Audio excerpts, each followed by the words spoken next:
सो आज की इस वीडियो में आपको बताने जा रहा हूँ आप अपने फिल्मोरा मोबाइल में किस तरह से high quality dynamic captions use कर सकते हैं। सिंपली आपने सबसे पहले फिल्मोरा मोबाइल ऐप ओपन कर लेनी है।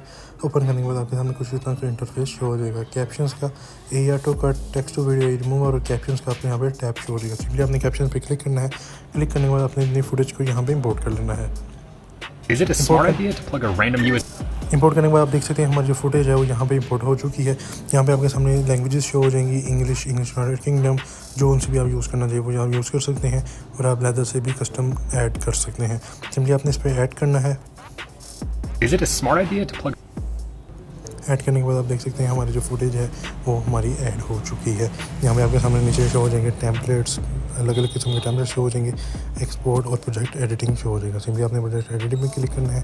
क्लिक करने के बाद आप यहाँ से अपनी जो फुटेज है उसको मज़ीद एडिट कर सकते हैं और अपने फ़ॉन्ट्स को मज़ीद एडिट भी कर सकते हैं। सिंपली आपने जाना है टेम्पलेट में आपके सामने शो हो जाएगा टेम्पलेट, स्टाइल, फ़ॉन्ट, एनिमेशन। यहाँ पे फ़ॉन्ट आप कोई सा भी चेंज कर सकते हैं, टेम्पलेट आप कोई सा भी न्यू डाल सकते हैं अपनी मर्ज़ी के मुताबिक।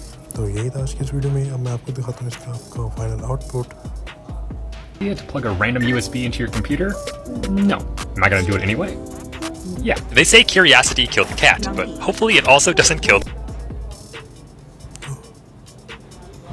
तो यही था आज की इस वीडियो में। उम्मीद है आपको वीडियो पसंद आई होगी। अगर आपको वीडियो पसंद आई तो लाइक करना है, शेयर करना है, सब्सक्राइब करना है, फिर बनाएंगे यूट्यूब चैनल को और बेल आइकन भी डाल भी दबाना है। तो मैं मिलता हूँ आपको नेक्स्ट वीडियो में। तब तक के लिए गुड बाय।